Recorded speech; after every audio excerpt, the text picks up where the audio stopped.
భూమి మీద ఆయుధాలు, మిసైల్స్, వెపన్స్ లాంటివి ఏ రకంగా అయితే ఒక దేశ సామర్థ్యాన్ని ఆర్ క్యాపబిలిటీని డిసైడ్ చేస్తాయో, అదే రకంగా సముద్రంలో మాత్రం ఆ క్యాపబిలిటీని డిసైడ్ చేసేది కమ్యూనికేషన్. ఎలాగైతే మన భారతదేశం చంద్రయాన్ 3తో స్పేస్ ఎక్స్ప్లోరేషన్లో తన సత్తా చాటుకుందో, అదేవిధంగా ఇప్పుడు మనము CMS-03 అనే కొత్త కమ్యూనికేషన్ శాటిలైట్ లాంచ్ చేస్తాం. ఈ నేపథ్యంలో అసలు CMS-3 అంటే ఏమిటి, ఏ లాంచ్ వెహికల్ యూజ్ చేసి మనం లాంచ్ చేస్తున్నాం, అండ్ దాని పర్పస్ ఏంటి, అది ఏ రకంగా పనిచేస్తుంది అనేది ఈ వీడియోలో మనం చూద్దాం.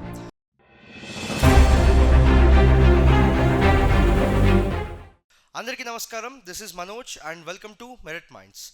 సో ఫస్ట్ ఆఫ్ ఆల్, అసలు ఈ CMS-03 మిషన్ ఆఫ్ శాటిలైట్ అనేది ఏమిటి? ఈ CMS-03 అనేది అతి పెద్ద కమ్యూనికేషన్ శాటిలైట్. అంటే ఇప్పటి వరకు లాంచ్ చేసిన కమ్యూనికేషన్ శాటిలైట్స్ అన్నిట్లలో it is the India's heaviest communication satellite ever అని మనం చెప్పుకోవచ్చు. అండ్ ఇది ఎందుకు మనం లాంచ్ చేస్తున్నాము అని చెప్పంటే, ప్రజెంట్గా ఉన్న ఇన్సాట్ అండ్ జీసాట్ సిరీస్ ఏవైతే ఉన్నాయో అవి చాలా పాతపడిపోయాయి. సో ఈ CMS అనేది అడ్వాన్స్డ్ కమ్యూనికేషన్ సిస్టమ్స్ అన్నమాట. సో ఇది ఎప్పుడు లాంచ్ అయింది? ఇది నవంబర్ 2వ తారీఖున శ్రీహరికోట నుంచి లాంచ్ అయింది. అండ్ మనము దీన్ని LVM M5 అంటే GSLV Mark 3 అంటాము. దీన్నే మనం బాహుబలి రాకెట్ అని కూడా అంటాము. బాహుబలి రాకెట్ అని ఎందుకు అంటాము? ఎందుకంటే దీని పేలోడ్ కెపాసిటీ ఏదైతే ఉందో అది ఆల్మోస్ట్ 4000 టన్నులకు పైగా మనకి జియోసింక్రనస్ ట్రాన్స్ఫర్ ఆర్బిట్ అంటాం, జియో స్టేషనరీ ట్రాన్స్ఫర్ ఆర్బిట్ అంటాం. ఆ ట్రాన్స్ఫర్ ఆర్బిట్లోకి 4000 టన్నులకు పైగా వెయిట్ని తీసుకెళ్ళగలదు. అందుకే మనం దీన్ని బాహుబలి ఆర్బిట్ రాకెట్ అంటాము. మనం ఎందుకని ఫస్ట్ ట్రాన్స్ఫర్ ఆర్బిట్లోకి పెట్టి తర్వాత స్టేషనరీ ఆర్బిట్లోకి తీసుకెళ్తున్నాము? రీజన్ చాలా సింపుల్ అండి. ఎందుకు అని చెప్పంటే, మనకి ఈ జియో స్టేషనరీ ఆర్బిట్ ఏదైతే ఉందో అది ఉండే హైట్ వచ్చేసరికి 36,000 కిలోమీటర్స్ అప్రాక్సిమేట్గా 36,000 కిలోమీటర్స్. అయితే మనం ఇప్పుడు ఒకేసారి శాటిలైట్ అక్కడ తీసుకెళ్ళాలి అని చెప్పంటే అది టెక్నికలీ చాలా కష్టమవుతుంది. At the same point of time చాలా ఎక్కువ ఎనర్జీ కానీ ఫ్యూయల్ కానీ వేస్ట్ అవుతుంది. అందుకని మనం ఏం చేస్తాము అని చెప్పంటే, ఫస్ట్ ఉన్న ఈ శాటిలైట్ని మనం ఫస్ట్ ఒక చిన్న ఓవల్ ఆర్బిట్లోకి జియోసింక్రనస్ ట్రాన్స్ఫర్ ఆర్బిట్లోకి తీసుకెళ్తాము. దాని నుంచి మనం మెల్లగా ఇలా ఓవెల్స్ చేసుకుంటూ తర్వాత దాన్ని ఫైనల్గా ఏంటి అని చెప్పంటే మనము జియో స్టేషన్ ఆర్బిట్లో ప్లేస్ చేస్తామన్నమాట. అయితే ఈ రకంగా మనం ఈ లార్జెస్ట్ శాటిలైట్ని మన సొంత లాంచ్ వెహికల్ ఏదైతే ఉందో బాహుబలి రాకెట్ వాడి ప్లేస్ చేయడం వల్ల మనము ఇతర దేశాల మీద డిపెండెంట్ అవ్వకుండా మన సొంత లాంచ్ వెహికల్తో చేసి మన డిఫెన్స్ క్యాపబిలిటీని ఆర్ మన స్పేస్ క్యాపబిలిటీ అనేది ప్రూవ్ చేసుకుంటున్నాం. అయితే ఈ లాంచ్ వెహికల్స్ అంటే ఏంటో తెలుసుకునే ముందు అసలు ఈ కమ్యూనికేషన్ శాటిలైట్స్ పర్పస్ ఏంటి? కమ్యూనికేషన్ శాటిలైట్స్ మెయిన్ పర్పస్ ఏంటి అని చెప్పంటే, ఒక దగ్గర నుంచి ఇంకొక దగ్గరికి కమ్యూనికేషన్ పంపించడం ఆర్ ఆ కమ్యూనికేషన్ వేవ్స్ పంపించడం. ఇది ఎలా పనిచేస్తుంది అని చెప్పంటే, దీనికి మెయిన్గా 3 పార్ట్స్ ఉంటాయండి. ఫస్ట్ వచ్చేసరికి అప్ లింక్, సెకండ్ వచ్చేసరికి ట్రాన్స్పాండర్, థర్డ్ వచ్చేసరికి డౌన్ లింక్. ఈ అప్ లింక్ నుంచి ఏంటి అని చెప్పంటే, మనకి సిగ్నల్ అనేది ఫస్ట్ ట్రాన్స్పాండర్ శాటిలైట్కి వెళ్తుంది. ఈ ట్రాన్స్పాండర్ వల్ల ఆ ట్రాన్స్పాండర్ ఏం చేస్తుంది? ఫస్ట్ ఆ సిగ్నల్ని రిసీవ్ చేసుకుంటుంది, సెకండ్ ఆ సిగ్నల్ని యాంప్లిఫై చేస్తుంది, థర్డ్ ఆ సిగ్నల్ని డౌన్ లింక్కి అనేది పంపిస్తుంది. డౌన్ లింక్ ట్రాన్స్మిషన్లో ఏంటి అని చెప్పంటే, ఈ డౌన్ లింక్ దగ్గరికి ఒకసారి ఇది వచ్చిన తర్వాత అది సిగ్నల్ రిసీవ్ చేసుకున్నట్టు ఆర్ ఇన్ఫర్మేషన్ రిసీవ్ చేసుకున్నట్టు. ఈ రకంగా మనకి కమ్యూనికేషన్ శాటిలైట్ అనేది వర్క్ అవుతుంది అనమాట. అయితే మనకి ఏంటంటే, మనము లాంచ్ వెహికల్స్ అంటామండి. నా what are these launch vehicles? Launch vehicles అనేవి ఏంటి అని చెప్పంటే, మనకి ఏదైతే శాటిలైట్స్ ఉన్నాయో ఆ శాటిలైట్స్ని మనం కింద నుంచి పై దాకా పంపించడానికి మనం వాడే వాటినే రాకెట్స్ ఆర్ లాంచ్ వెహికల్స్ అంటామండి. సో దీంట్లోనే మనకి చాలా డిఫరెంట్ టైప్స్ ఉన్నాయి. దాంట్లో వచ్చేసరికి satellite launch vehicle, augmented satellite launch vehicle, then we have polar satellite launch vehicle PSLV, దాన్నే మనం వర్క్ హౌస్ ఆఫ్ ఇస్రో అంటాము. దాని తర్వాత we have GSLV Mark 2 and then we have lastly GSLV Mark 3 which is the most advanced. And present మనం పెద్ద missions like Chandrayaan 3 and Aditya L1 ఇలాంటి వాటి పెద్ద మిషన్స్ అన్నిటికీ ఏంటి అని చెప్పంటే మనము ఈ లాంచ్ వెహికల్ని వాడతాం అన్నమాట. అయితే ఇది ఒక 3 స్టేజ్ లాంచ్ వెహికల్. అంటే దీంట్లో మనకి మొత్తం 3 స్టేజెస్ ఉంటాయి. ఫస్ట్ స్టేజ్ వచ్చేసరికి సాలిడ్ స్టేట్. ఈ సాలిడ్ స్టేజ్లో మనకి బూస్టర్స్ అనేవి ఉంటాయి. ఈ బూస్టర్స్ వాడి ఇనీషియల్ థ్రస్ట్ ఏదైతే కావాలో రాకెట్కి ఆ లాంచ్ వెహికల్కి ఇనీషియల్ థ్రస్ట్కి ఈ సాలిడ్ బూస్టర్స్ అనేవి వర్క్ అవుతాయి. నెక్స్ట్ లిక్విడ్ కోర్ స్టేజ్ అంటే ఏమిటి అని చెప్పంటే ఇక్కడ మనం లిక్విడ్ ఫ్యూయల్ని వాడతాం. లిక్విడ్ ఫ్యూయల్ వాడడం వల్ల అడ్వాంటేజ్ ఏంటి అని చెప్పంటే you can control the burning of the fuel. ఈ రకంగా కంట్రోల్ చేసి మనకు కావాల్సినంత ఎనర్జీ మనము ఆ రాకెట్కి అనేది ఇవ్వచ్చు. లాస్ట్లో క్రయోజెనిక్ అప్పర్ స్టేజ్ ఏదైతే ఉందో దిస్ స్టేజ్ ఇక్కడ మనం క్రయోజెనిక్ ఫ్యూయల్ వాడతాం అనమాట.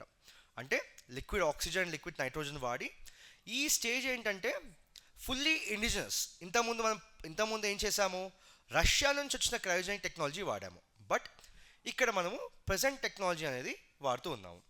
సో మనకి బాహుబలి అని దీన్ని ఎందుకు అంటున్నాము, the payload capacity to geosynchronous transfer orbit వచ్చేసరికి 4,000 కేజీలకు పైగా వెయిట్. అంటే ఆల్మోస్ట్ మోర్ దాన్ 4 టన్స్ నుంచి 5.5 టన్స్ వరకు అని చెప్పుకోవచ్చు.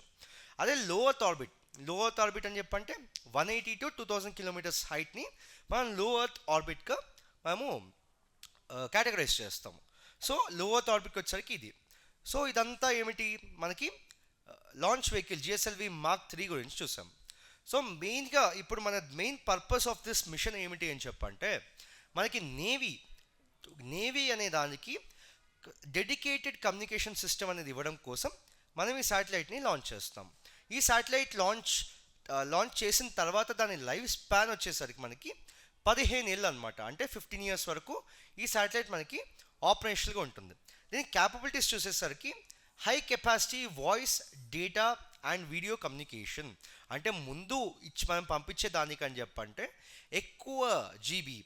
ఎక్కువ డేటాని మనము ఈ శాటిలైట్ ద్వారా కమ్యూనికేట్ చేయొచ్చు. రెండవది సెక్యూర్ అండ్ ఎన్క్రిప్టెడ్ నావల్. అంటే ఇప్పుడు మనకి డిఫెన్స్ సమాచారం ఎప్పుడైనా పంపించాలన్నప్పుడు సెక్యూరిటీ అనేది చాలా ఇంపార్టెంట్ ఆస్పెక్ట్ అవుతుంది. సో ఎన్క్రిప్షన్ అనే దానికి ఎక్కువ ఎన్క్రిప్షన్కి మనకి స్కోప్ ఉండి మన సేఫ్టీకి కానీ సెక్యూరిటీకి కానీ ఏమాత్రం ఆటంకం లేకుండా ఇన్ఫర్మేషన్ కాంప్రమైజ్ అవ్వకుండా ఇది మనకి హెల్ప్ చేస్తుంది. థర్డ్ వచ్చేసరికి మన ఏదైతే కవరేజ్ ఉందో ఎంటైర్ ఇండియన్ ఓషన్ రీజియన్ మీదుగా ఈ కవరేజ్ అనేది మనకి పనిచేస్తుంది. అండ్ అన్ని రకాలమైన warships submarines air craft and coastal command centres వీటన్నిటికీ కూడా ఏంటి అని చెప్పంటే మనం ఇది వాడుకోవచ్చు అనమాట. తర్వాత what is the main strategic importance, దీనివల్ల ఇంపార్టెన్స్ ఏమిటి, హైయర్ బ్యాండ్విత్. ఎప్పుడైతే ఎక్కువ బ్యాండ్విత్ ఉంటుందో మనకి ఎక్కువ ఇన్ఫర్మేషన్ అనేది పాస్ చేయడానికి స్కోప్ ఉంటుంది. దాంతోపాటు ద కవరేజ్ నేను ఇందాక చెప్పినట్టు wider coverage of all the inland and also the Indian ocean region వరకు మనకి కవరేజ్ ఎక్కువ ఉండడం వల్ల ఈజీగా అవుతుంది. అండ్ ఇందాకనే మనం డిస్కస్ చేసినట్టు ద ఎన్క్రిప్షన్ ఈజ్ అడ్వాన్స్డ్. అంటే ఇంతకుముందు జరిగిన దానికంటే మనం ఆ ఇన్ఫర్మేషన్ అనేది ప్రాపర్గా సేవ్ చేసి ప్రాపర్గా సెక్యూరిటీ పరంగా జాగ్రత్తలు తీసుకొని బాగా ఎన్క్రిప్ట్ చేసి పంపించవచ్చు అనమాట. And lastly better real time connectivity even in the coastal zones. ఇప్పుడు యూజువల్గా మన కోస్టల్ అప్పుడు ఏమవుతుంది, ఆ కమ్యూనికేషన్ అనేది సరిగ్గా ఉండకపోవడము ఆర్ ఒక్కొక్కసారి కమ్యూనికేషన్ మిస్ అవ్వడము అలాంటిది అవుతుంది. బట్ ఈ రకమైన తప్పు జరిగినప్పుడు ఏమవుతుంది అని చెప్పంటే ఆ మిస్టేక్ అనేది మనకి చాలా ఎక్కువ కాస్ట్లీ అవ్వచ్చు వార్ టైంలో ఆర్ ఏమైనా మిషన్ టైంలో అలా. అందుకని better real time connectivity is very important. And దీనివల్ల మనకి మెరిటైమ్ డొమైన్ అవేర్నెస్ అనేది పెరుగుతుంది. అండ్ నెట్వర్క్ సెంట్రిక్ ఆపరేషన్స్ ఏవైతే చేయాలో అవి కూడా పెరుగుతాయి. And secure communication in the deep sea machines చేసినప్పుడు మన సబ్మరైన్స్కి కావచ్చు మన వేరే వాటికి కావచ్చు కమ్యూనికేషన్ అనేది చాలా బాగా జరుగుతుంది అనమాట. సో మనకి మెయిన్గా ఈ మిషన్ ఎందుకు ఇంపార్టెంట్, ఫస్ట్ ఆఫ్ ఆల్ నేను చెప్పాను మనం సొంత లాంచ్ వెహికల్ వాడి చేసాము. And all the technology which we have developed through this is indigenous. అంటే మొత్తం ఇండియాలోనే మనము డెవలప్ చేసామన్నమాట. అండ్ మనకు ఇప్పుడు ఏంటి, గగన్యాన్ మిషన్ అనేది త్వరలో లాంచ్ చేయబోతున్నాం, వచ్చే సంవత్సరంలో కావచ్చు ఎప్పుడైనా కావచ్చు. సో దానికి అసలు మనము దీనికి ఒక రకమైన ప్రిపరేషన్లా అనుకోవచ్చు, రైట్. అండ్ నేవల్ సెక్యూరిటీ నేను చెప్పాను కదా, మెయిన్ అప్లికేషన్ వచ్చేసరికి naval communication and naval security మాత్రమే. సో దానివల్ల ఇది మనకి it enhances the naval security. And లాస్ట్కి వచ్చేసరికి it will support the maritime surveillance and operations. So ఎగ్జామ్కి మ్యాక్సిమం మీరు వీటి వరకు చదువుకుంటే సరిపోతుంది. మనకు ప్రిలిమ్స్ పరంగా క్వశ్చన్స్ ఈ ఆస్పెక్ట్స్ నుంచి తప్పితే వేరే ఆస్పెక్ట్స్ నుంచి కూడా రావు. అండ్ మెయిన్స్ పరంగా కూడా మనము ఈ పాయింట్స్ అనేవి యూస్ చేసుకోవచ్చు అనమాట. ఈ వీడియో కనుక నచ్చితే షేర్ చేయండి, లైక్ చేయండి, మీ ఫ్రెండ్స్ ఎవరికైనా పంపించండి. Will be back again with another video tomorrow. Thank you.